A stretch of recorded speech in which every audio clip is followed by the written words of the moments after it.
ఓం శ్రీ మాత్రే నమః. అందరికీ నమస్కారం అండి. ఈరోజు ఈ వీడియోలో మనం మేషరాశి వారి యొక్క పూర్తి జాతక ఫలితాల వివరణ తెలుసుకుందామండి. ఆగస్టు 3వ తేదీన ఈ రాశి వారికి ఈ రాశి వారు ఎవరైనా మన ఛానల్ని కొత్తగా చూస్తున్న వారు ఉంటే సబ్స్క్రైబ్ చేసుకుని వాళ్ళు దయచేసి సబ్స్క్రైబ్ చేసుకొని ఈ వీడియో మీకు నచ్చినట్లయితే లైక్ చేసి మాకు సపోర్ట్ చేయడం మాత్రం మర్చిపోకండి. మరి ఈ రోజున జరిగేటటువంటి ప్రధానమైన అంశాల గురించి తెలుసుకుందామండి. ఈ రోజు అయితే జాగ్రత్తగా ఉండవలసినటువంటి అంశంగా చెప్పుకోవచ్చు. ఎందుకంటే ఈ రోజున మీ జీవితంలో ఒక డెడ్ లైన్గా ఉండబోతోంది. ఎందుకు అంటే కనుక మధ్యాహ్నం 2:30 తర్వాత మీ జీవితంలో ఊహించినటువంటి ఒక మార్పు అనేది రాబోతుంది. శ్రీ సమ్మక్క సారక్క జ్యోతిష్యాలయం గురువు గారు విజయరాజ్ గారండి. ముఖం చూసి లేదా చేయి చూసి ఫోన్ కాల్ ద్వారానే జాతకం అనేది చెప్పబడును. స్త్రీ పురుష వశీకరణ కూడా చేయబడును. చెడు ప్రయోగాలు, గుప్త నిధులు, అలాగే ఏ సమస్యలకైనా మీకు పరిష్కారం అనేది 100% చేయబడును. వ్యాపార సమస్యలు, పెళ్లి సమస్యలు, రాజకీయ సమస్యలు, విదేశీ ప్రయాణం, ధనం నిలకడగలేకపోవడం, భార్యాభర్తల సమస్యలు, అత్తకోడల సమస్యలు, హస్తగాదాలు, అప్పుల బాధలు, ఇలా ఏ సమస్యలకైనా ఈ గురువు గారు 100% మనకు జాతకం అనేది చెప్పబడును. మీరు ఎక్కడున్నా సరే ఈ గురువు గారిని ఫోన్ కాల్ ద్వారా సంప్రదించవచ్చు. ఈ గురుగారు ఫోన్ నెంబర్ వచ్చేసి 9100263308 అండి. మీరు ఏ సమస్యలతో బాధపడుతున్నా ఒక్కసారి గురువుగారిని సంప్రదించి చూడండి. సమస్య అనేది పరిష్కారం గురువు గారిది. చాలా నమ్మకమైన గురువు గారండి. మీరు ఒక్కసారి ట్రై చేసి చూడండి, చాలా చక్కగా చెప్తారు. ఆ 2:30 దాటక ముందే మీరు ఒక ఫోన్ కాల్ ద్వారా కానీ ఏదైనా సరే ఒక విధంగా ఒక వార్త అనేది వినవచ్చండి. ఒక వ్యక్తి మీ తలుపు తట్టవచ్చు. ఆ వ్యక్తి ఎవరై ఉంటారు? ఆ వ్యక్తి ద్వారా ఆ వార్త వినగానే ఒక్కసారిగా మీ గుండె జల్లుమంటుంది. ఇది ఒక షాకింగ్ న్యూస్ గా చెప్పుకోవచ్చు. అయితే ఈ వార్త మిమ్మల్ని భయపెట్టేటటువంటి వార్త కూడా కావచ్చండి. లేదంటే ఒక ఆనందంతో ఉక్కిరిబిక్కిరి చేసేటటువంటి ఒక శుభవార్త అయి కూడా ఉండవచ్చండి. మరైతే ఈ వీడియో మీ జీవితాన్ని తప్పకుండా మలుపు అయితే తిప్పబోతుందని చెప్పుకోవాలి. కాబట్టి ఈ వీడియోని మీరు ఎక్కడ కూడా స్కిప్ చేయకుండా చివరి వరకు చూస్తేనే మీకు అప్పుడు ప్రతి ఒక్క చిన్న విషయం కూడా క్లారిటీగా మీకు అర్థమవుతుందండి. ఇక సాధారణంగా ఏంటంటే ఈ రాశి వారు చాలా అంటే చాలా తెలివిగా ఉంటారు. చాలా గొప్ప తెలివితేటలను కలిగిన వారై ఉంటారండి. అలాగే దురదృష్టి కలిగిన వారిని కూడా చెప్పుకోవచ్చండి. అలాగే మీకు ఏదైనా ఒక విషయం జరిగే ముందు ఒక రకమైనటువంటి సూచన, అంటే అది అంతర్బోధ, అంటే ఇలా జరుగుతుంది అని చెప్పేసి మీ మనసుకి కనిపిస్తూ ఉంటుంది. కానీ ఈ మధ్య కాలంలో మీ మనసు మొద్దుబారిపోయినట్లుగా మీకు కూడా అనిపిస్తుంది కదా. అంటే మీరు అనుకున్నవి ఏది కూడా పూర్తిగా వర్కౌట్ కావడం లేదండి. గత కొన్ని రోజులుగా ఎదుటివారు కూడా మిమ్మల్ని అర్థం చేసుకోవటం లేదనేటటువంటి బాధగా, అది కూడా మీలో ఒక వంతు బాధగా ఉంది. మరైతే మీ గుండె లోతుల్లో ఏదో ఒక అద్భుతం అనేది జరగబోతుంది అని చెప్పేసి మీరు మాత్రం మనసులో పూర్తిగా ఏదో ఒక విషయంలో నమ్ముతూనే ఉంటారు. అయినప్పటికీ గత కొన్ని సంవత్సరాలుగా మీరు ఒక గందరగోళమైనటువంటి పరిస్థితులు అనేది చిక్కుకున్నారండి. చెప్పాలంటే ముఖ్యంగా ఒక ఆర్థిక పరమైనటువంటి విషయంలో కావచ్చు, లేదంటే ఒక డాక్యుమెంట్స్ విషయంలో కావచ్చండి, లేదా భూమి విషయంలో కావచ్చు. ఇలా మీరు ఎదురు చూపులు చూస్తూ ఉన్నారు. అసలు ఇది జరుగుతుందా లేదా అని చెప్పేసి ఒక రకమైనటువంటి సంఘటనతో సంవిధ్యంలో మీరు కొట్టుమిట్టు ఆడుతున్నటువంటి పరిస్థితులు కూడా కనిపిస్తూ ఉన్నాయండి. మరైతే మీరు బాగా నమ్మినటువంటి కొంతమంది వ్యక్తులు కూడా మీ మీద నెగిటివ్గా సమాచారం అనేది చేస్తూ ఉండటం. అయితే రేపటి రోజున మీకు మధ్యాహ్నం ఈ టెన్షన్స్ కానీ, లేదంటే తర్వాత జరగబోయేటటువంటి అంశం గురించి కానీ తెలుసుకుంటే ఇది మీకు చాలా చాలా ప్రత్యేకంగా మీ జీవితంలో ఉండబోతుంది. ఇప్పుడు అసలు విషయానికి వస్తే కనుక రేపటి రోజున మధ్యాహ్నం 2:30 లోపు మీకైతే ఒక వార్త అయితే అందుతుందండి. ఆ వార్త ఏమిటి అంటే కనుక ఆ వార్త మీ జీవితాన్ని ఎన్నో మలుపులు తిప్పుతుంది. అంటే దీని గురించి మీరు ఎప్పుడో ఆశలు వదిలిపెట్టుకున్నటువంటి ఒక పాత విషయం గురించి ఆ చర్చ అనేది కావచ్చు. అదేంటంటే మీ ఆస్తి తగాదాలు ఏదైనా, ఇలా దానికి సంబంధించి మీ యొక్క విజయానికి కారణం కావచ్చు, లేదా ఎంతో కాలంగా మీరు ఎదురు చూస్తున్నటువంటి ఒక విదేశీ ప్రయాణం అయి ఉండవచ్చు.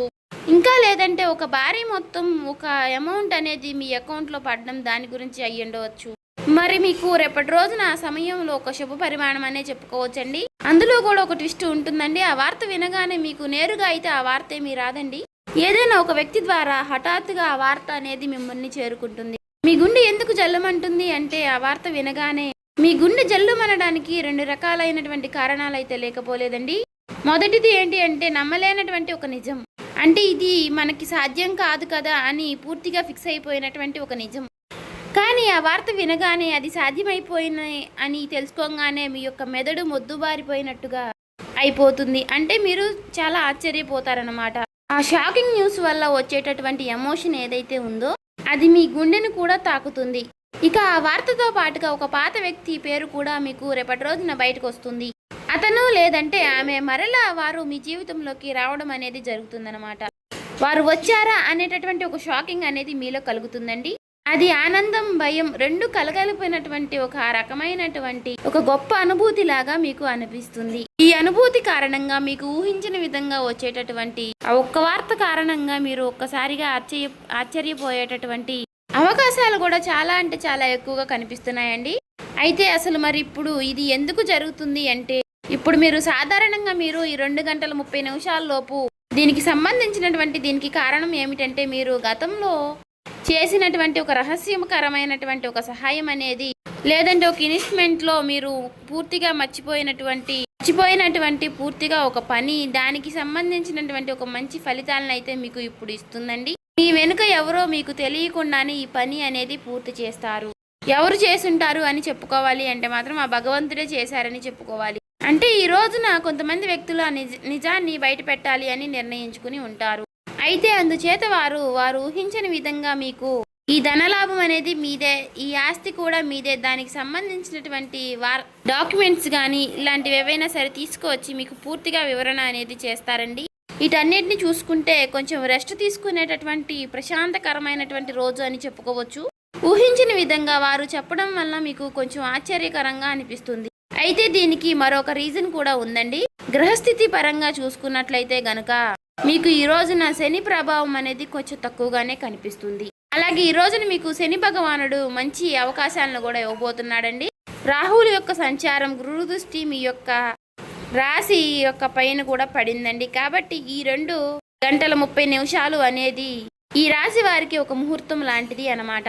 మరి ఈ సమయంలో గ్రహాల యొక్క కలయిక వలన మీకు ఆశ్చర్యకరమైనటువంటి ధనలాభం కానీ, లేదంటే ఒక ముఖ్యమైనటువంటి కీలకమైనటువంటి వార్త వచ్చేటటువంటి అవకాశం, అది కూడా ఆ వార్త నుంచి వచ్చేటటువంటి ఒక లాభం మీకు అన్ని రకాలుగా చాలా అంటే చాలా ఆశ్చర్యకరమైనటువంటి విషయాలను అయితే కలిగిస్తాయండి. అయితే ముఖ్యంగా దీనివల్ల ఏంటంటే, మీరు మీ జీవితంలో ప్రధానంగా చూసుకున్నట్లయితే రేపటి రోజున మీకు ఉన్నటువంటి కొన్ని పెద్ద పెద్ద టెన్షన్స్ కూడా తగ్గుతాయండి. సమాజంలో గౌరవ ప్రతిష్టలు కూడా పెరుగుతాయి. ఆ వార్త వినగానే మీరు ముందు ఎమోషనల్ అయిపోతారు. కానీ ఆ సమయంలోనే మీరు తప్పుడు నిర్ణయాలు తీసుకునే అవకాశాలు కూడా కనిపిస్తున్నాయండి.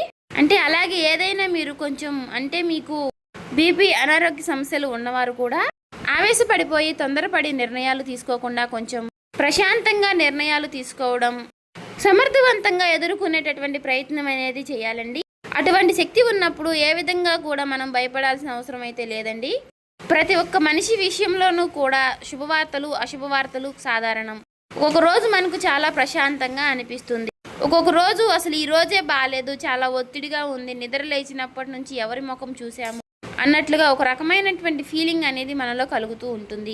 అలా ఒక్కొక్క రోజు ఒక్కొక్క రకంగా ఉంటుంది అన్నమాట. కాబట్టి ఒక్కొక్క రోజు మనకు సంబంధించినటువంటి పనుల్లో కొన్నిటిలో ప్రశాంతత అనేది కనిపిస్తుంది.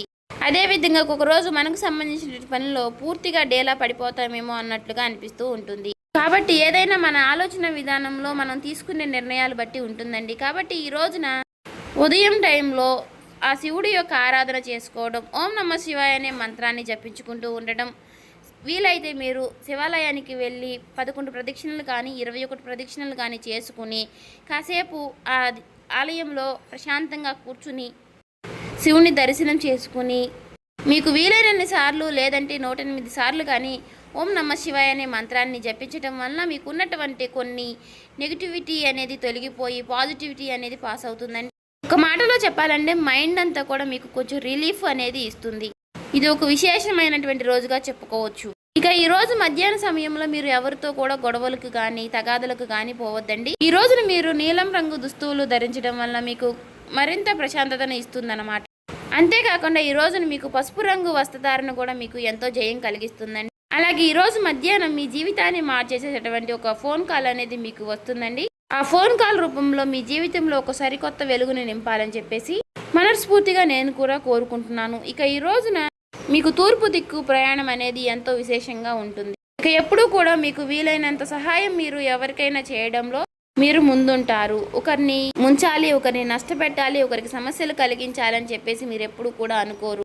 మీ మనసులో కూడా మీకు ఎప్పుడూ కూడా అలాంటి ఊహలు కూడా రావండి. కాబట్టి మీ మంచితనం వల్లే మీకు ఎప్పుడూ కూడా మంచి జరుగుతూ ఉంటుంది. అలా మీకు ఆగిపోయినటువంటి పనుల్లో కూడా ఒక మంచి మార్పులు కలగడానికి అది కూడా ఒక సహాయపడుతుందండి. అలాగే మనం ఎప్పుడైనా సరేనండి చేసినటువంటి మంచి పనులు మనకి ఒక్కొక్క రోజు మనకి అవే సహాయపడుతూ ఉంటాయని చెప్పుకోవచ్చు.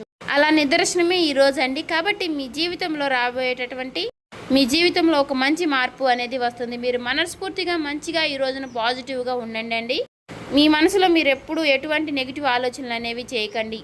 అలాగే మీరు ఏదైనా ఒక విషయం గురించి నిర్ణయం అనేది తీసుకునే ముందు 1కి 4 సార్లు ఆలోచించి పెద్దల యొక్క సలహాలు సూచనలు తీసుకుని జాగ్రత్త నిర్ణయాలు అనేవి తీసుకోండి. అలాగే మీ ఇంట్లో పెద్దల యొక్క ఆశీర్వచనాలతో పాటు మీ జీవిత భాగస్వామి యొక్క నిర్ణయాలని గౌరవించండి. ఇక ఈ రోజున మీరు బయటికి వెళ్ళే ముందు ఆ శివుడి యొక్క బసం కానీ లేదంటే సింధూరాన్ని కానీ ధరించండి నుదుటున. ఇలా ధరించడం వల్ల మీకు వచ్చేటటువంటి కొన్ని నెగిటివ్ ఆలోచనలు నెగిటివ్ సమస్యలు అనేవి తొలగిపోతాయి. అంతా కూడా పాజిటివిటీగా ఉంటుంది. మీ మనసు కూడా చాలా ప్రశాంతంగా ఉంచుకోనండి. నలుగురితో నవ్వుతూ మాట్లాడండి. ఎవరి మీద కూడా చిరాకు పడడం కోప్పడడం ఇలాంటి పనులు చేయకండి. అలాగే మీకు వచ్చేటటువంటి సంకేతాల ద్వారానే మీకు రిజల్ట్ అనేది చాలా కనిపిస్తూ ఉంటుంది. కాబట్టి మీరు కొన్ని ఏవైనా సరేనండి వచ్చినప్పటికీ వాటి గురించి ఆలోచిస్తూ ఉండండి. సో చూసారు కదండి, ఈ వీడియో కనుక మీకు నచ్చినట్లయితే ఓం శ్రీ మాత్రే నమః అని కామెంట్ చేసి లైక్ చేసి మాకు సపోర్ట్ చేయడం మాత్రం మర్చిపోకండి. ఇంకా ఎవరైనా మన ఛానల్ సబ్స్క్రైబ్ చేసుకునే వాళ్ళు ఉంటే దయచేసి సబ్స్క్రైబ్ చేసుకోండి.